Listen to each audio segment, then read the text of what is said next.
नमो नमः बच्चों। प्रिय बच्चों, पिछले दिनों हमने तृतीय पाठ वर्ग 8 के लिए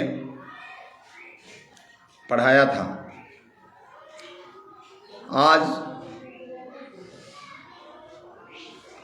तृतीय पाठ के प्रश्नोत्तरी आप लोगों के लिए मैं कराना चाहूँगा। मैं बार बार बच्चों आप लोगों से कहता हूँ कि कुछ अपने से भी करके हमारे व्हाट्सएप के माध्यम से या जिस प्लेटफॉर्म के द्वारा यह पढ़ाई की जा रही है उसके माध्यम से आप भेजें, ताकि मैं भी समझ सकूं कि आप कितना समझ पाए, कितना नहीं समझ पाए,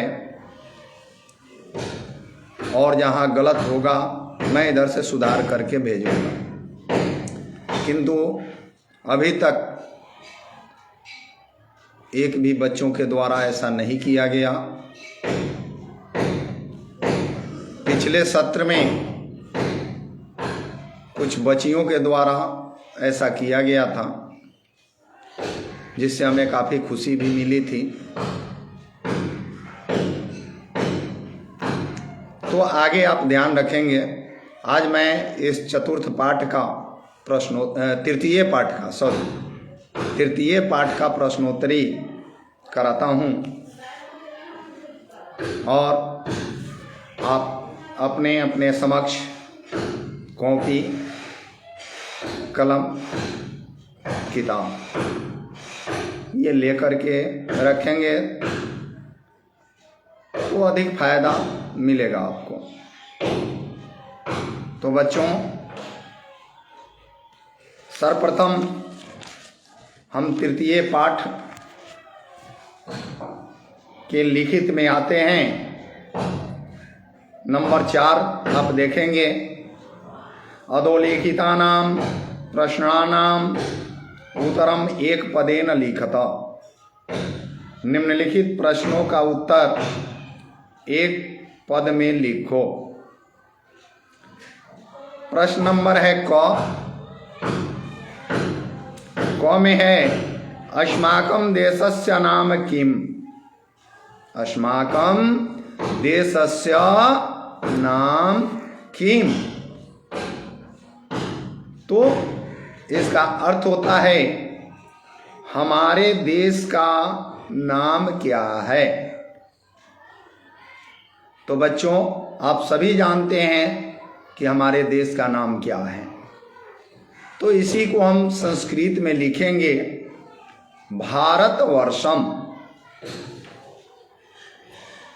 अस्माकं देशस्य नाम किम, आंसर होगा भारतवर्षम। आप नोट कर चुके होंगे। आगे नंबर ख, भारतवर्षम हिमालयस्य कस्याम दिशायां वर्तते। अर्थ होता है भारतवर्ष हिमालय के किस दिशा में है। तो जाहिर सी बात है बच्चों, पिछली कक्षा में हमने पढ़ाया भी था कि भारतवर्ष हिमालय के दक्षिण दिशा में स्थित है। हिमालय, जाहिर सी बात है कि जब भारत के उत्तर दिशा में है तो भारत हिमालय के किस दिशा में होगा बच्चों? भारत हिमालय के किस दिशा में होगा? तो भारत हिमालय के दक्षिण दिशा में होगा। तो यहाँ आंसर हम लिखेंगे दक्षिण। प्रश्न है भारतवर्षम हिमालयस्य कस्याम दिशायां वर्तते। भारतवर्ष हिमालय के किस दिशा में है? तो आंसर हो जाएगा दक्षिण। अर्थात भारतवर्ष हिमालय के दक्षिण दिशा में स्थित है। ठीक है बच्चों, अब आगे बढ़ते हैं हम। गौ नंबर में है भारतस्य दक्षिण दिशायां कः सागरः वर्तते। भारत के दक्षिण दिशा में कौन सा सागर है? तो आपने शुरू में पढ़ा है यहाँ। ठीक है बच्चों, शुरू में आपने यहाँ पढ़ा है कि उत्तरम यत् समुद्रस्य, जो समुद्र के उत्तर दिशा में है कौन? भारत। तो वही यहाँ पूछ रहा है भारतस्य दक्षिण दिशायां कः सागरः वर्तते। भारत के दक्षिण दिशा में कौन सा सागर है? तो स्पष्ट है जो हमारे श्लोक में कहा गया है समुद्र, हम लिखेंगे समुद्र। ठीक है बच्चों, अब आगे बढ़ते हैं। वेदानाम आविर्भाव कस्मिन् प्रदेशे जातः। वेदों का आविर्भाव किस प्रदेश में हुआ? तो आपने पाठ में पढ़ा बच्चों कि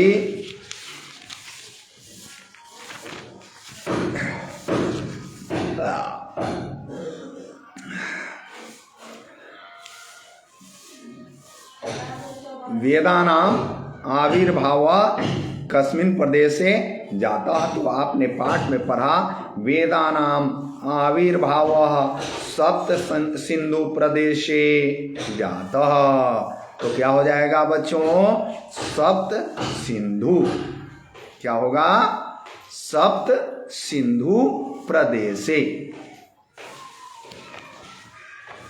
अब अगला प्रश्न है अंग नंबर। शिल्पद्दिकारम इति कस्याः भाषायाः महाकाव्यम। शिल्पद्दिकारम इति कस्याः भाषायाः महाकाव्यम। शिल्पद्दिकार किस भाषा का महाकाव्य है?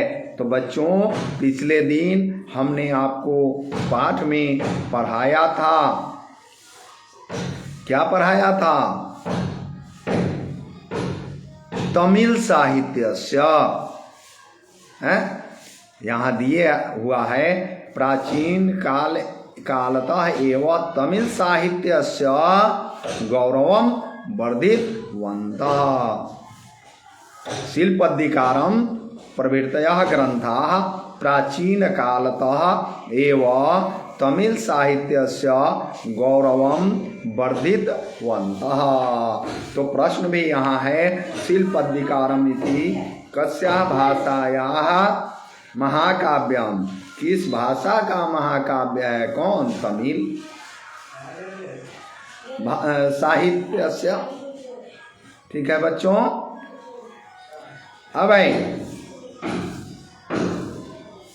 कस्मात् कारणात् प्रकृते प्रदूषणम पापम मन्यते स्म। किस कारण से प्रकृति में प्रदूषण को पाप माना जाता है? तो पूजनीयत्वात् पाठ में पढ़ा है बच्चों आपने पाठ में पढ़ा है पूजनीयत्वात्। फिर अगला प्रश्न है 6 नंबर। आकाश पिंडानी कई अध्ययन्ते स्म।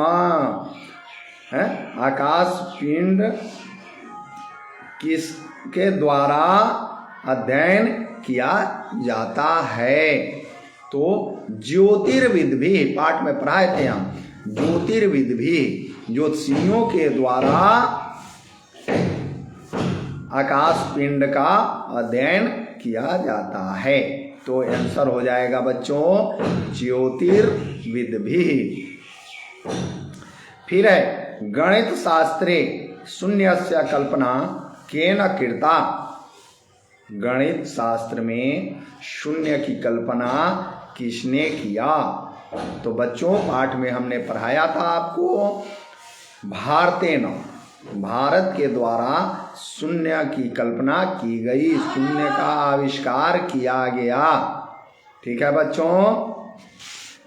पुनः अब हम बढ़ते हैं आगे, और आगे बढ़ते हुए देखते हैं समुचितम मेलनम कुरुता, उचित मेल करें, यानी मिलान करना है बच्चों। क्या करना है? मिलान करना है। तो सर्वप्रथम है क में देखिएगा, इधर क से लेकर ज तक है, और इधर 1 से लेकर स्तंभ ख में आपको 1 से लेकर 8 तक है। तो मिलान इसी का करना है। वेदा, तो वेद कौन कौन से हैं बच्चों? तो ऋग, यजुः, साम, अथर्व। ऋग्वेद, यजुर्वेद, सामवेद, अथर्ववेद। ठीक है बच्चों। तो नंबर 3 पर दिया है, तो क का आंसर नंबर 3 हो जाएगा। अब है भारतवर्षम, है ना बच्चों? भारतवर्ष क्या है? भारतवर्ष क्या है? एक देश है, एक राष्ट्र है। तो यहाँ राष्ट्रम कहाँ दिया है? नंबर 4 में दिया है। तो ख का आंसर नंबर 4 हो जाएगा। ठीक है बच्चों। अब ग में आइए, शिल्पद्धिकारम। शिल्पद्धिकारम क्या है? यह तमिल साहित्य का एक काव्य है, इसलिए तमिल महाकाव्यम, यह तमिल महाकाव्य है, इसलिए गौ का आंसर नंबर 1। अब आइए शून्यस्य कल्पना।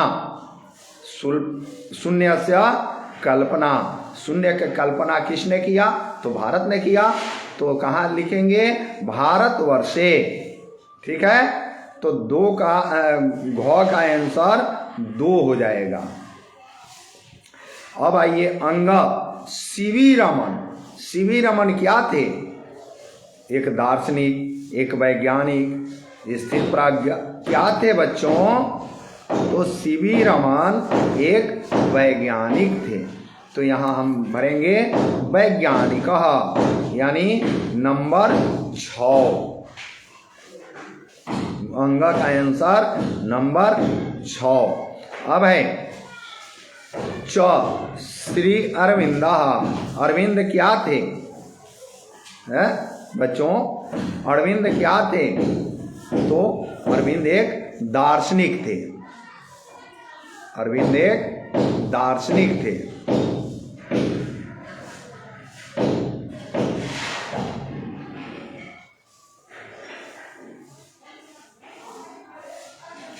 इसलिए च का आंसर 5 हो जाएगा। अब है सर्व शिक्षा अभियानम। सर्व शिक्षा अभियान। सर्व शिक्षा अभियान क्या है?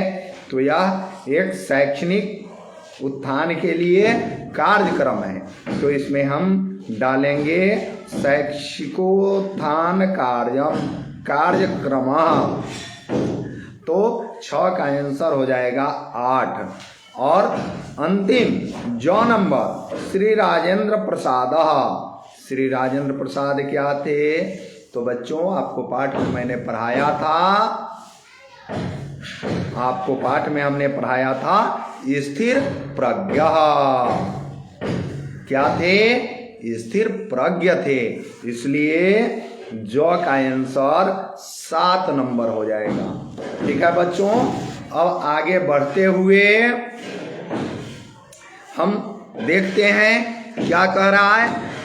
6 नंबर में कोष्ठकात पदम चित्वा रिक्त स्थानानि पूरयत।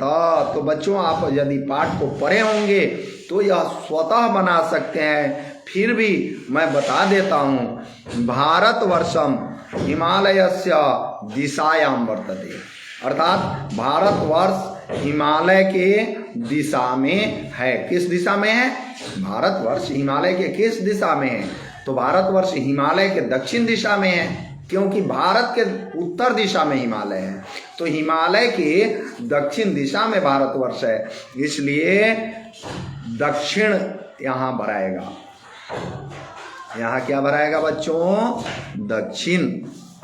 अब निवासी प्रायण बद्री केदार यात्राम करोति। कहाँ का निवासी प्रायः बद्रीनाथ और केदारनाथ का यात्रा करते हैं बच्चों? तो दक्षिणस्य, दक्षिण के लोग प्रायः बद्रीनाथ और केदारनाथ का यात्रा करते हैं, इसलिए यहाँ भरेंगे दक्षिणस्य। अब गौ नंबर में है, भारतस्य गौरवम काले किंचित तिरोहितम। भारतवर्ष का गौरव किस काल में तिरोहित हुआ? तो मध्य काले, मध्य। ठीक है बच्चों। अब है अंग नंबर, डॉक्टर होमी जहांगीर भाभा एक आसीत। डॉक्टर होमी जहांगीर भाभा एक थे। क्या थे? डॉक्टर होमी जहांगीर भाभा क्या थे? तो वैज्ञानिक थे, इसलिए यहां हम लिखेंगे वैज्ञानिक। अब 7वां नंबर में है, निम्नलिखित प्रश्नानाम उत्तरम पूर्ण वाक्येन लिखत। निम्नलिखित प्रश्नों का उत्तर पूर्ण वाक्य में लिखो। तो प्रश्न है, अस्माकं देशः किम कथ्यते।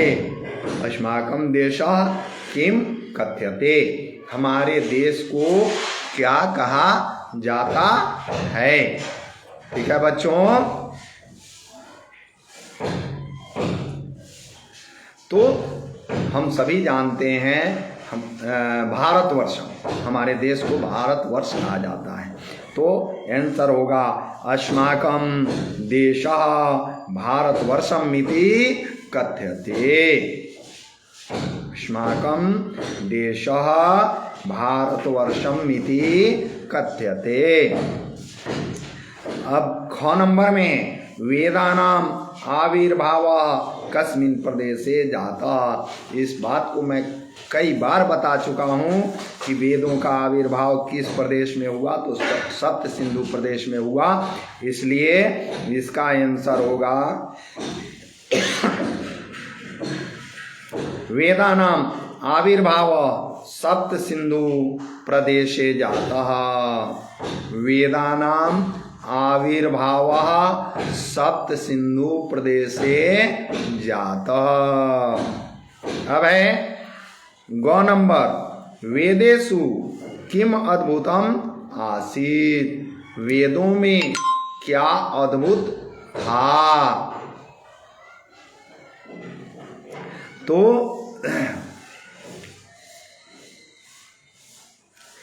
वेदेषु भौतिकम आध्यात्मिकम चिंतनम च अद्भुतम आसीत। वेदेषु भौतिकम आध्यात्मिकम चिंतनम च अद्भुतम आसीत। ठीक है बच्चों, आप नोट कर चुके होंगे। काम प्रति भारतीयानाम आश्चर्यकरम आकर्षणम आसीत। किसके प्रति भारतीयों का आश्चर्यजनक आकर्षण था? तो बच्चों, पाठ में मैंने आपको बताया था कि प्रकृति के प्रति भारतीयों का एक आश्चर्यजनक आकर्षण था। जैसे वृक्षों का पूजा करना, पेड़ नदियों को पवित्र मानना, ये सब आश्चर्यजनक बातें हैं। इसलिए क्या लिखेंगे? प्रकृतिकम प्रति भारतीयानाम आश्चर्यकरम आकर्षणम आसीत। ठीक है बच्चों,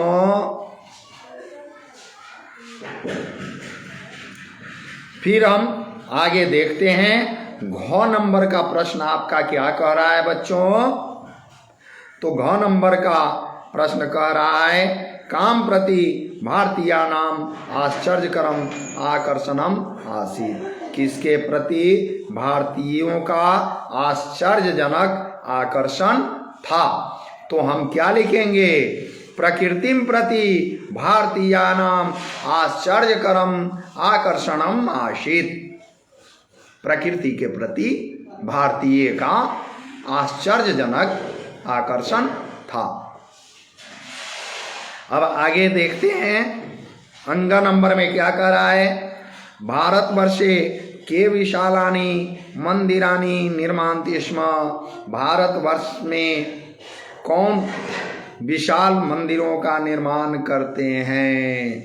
तो बच्चों आप जानते हैं कि शिल्पकार ही मंदिर का, बड़े बड़े भवनों का निर्माण करते हैं। तो हम क्या लिखेंगे? वास्तुशिल्पिनः, वास्तुशिल्पिनः भारतवर्षे विशालानि मंदिरानि निर्मान्ति स्म।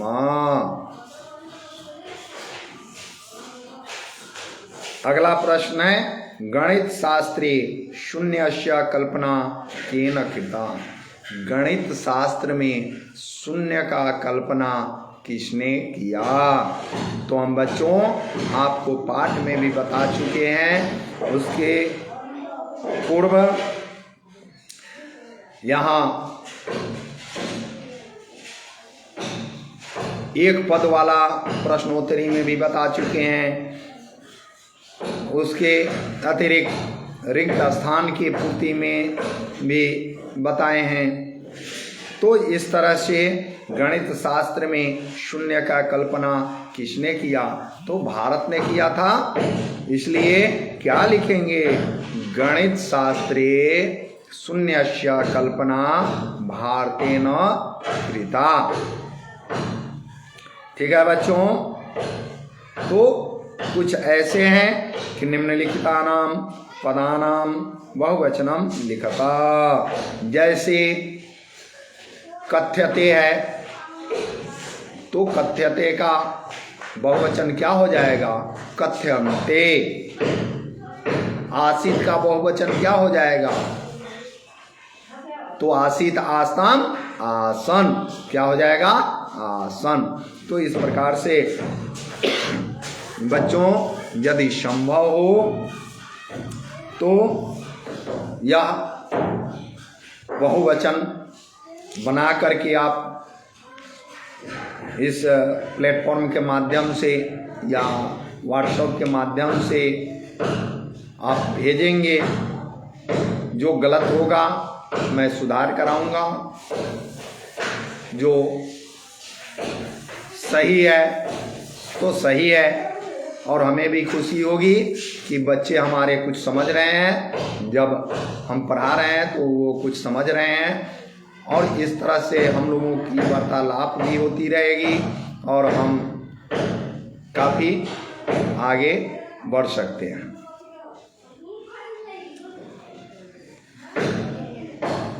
तो इस तरह से आपको 8 नंबर हुआ। उसके अतिरिक्त पदानि योजयित्वा लिखता। तो जैसे दिया है भारतवर्षम जोर इति, क्या हो जाएगा? भारतवर्षम मिति देशभागमपि, देशभागमपि। इस तरह से आप इसको भी बना करके भेजेंगे जो नहीं होगा हम सुधार कराने का कोशिश करेंगे और इस तरह से बच्चों थोड़ा सा तबीयत ठंड में खराब होने के कारण मैं विशेष नहीं कर पा रहा हूँ और आपने देखा भी होगा कि बीच बीच में खांसी आ जाना, इस तरह से थोड़ी सी परेशानी हो रही है। तो पुनः हम आपसे अगले क्लास में सोमवार के रोज मिलेंगे। तब तक के लिए धन्यवाद।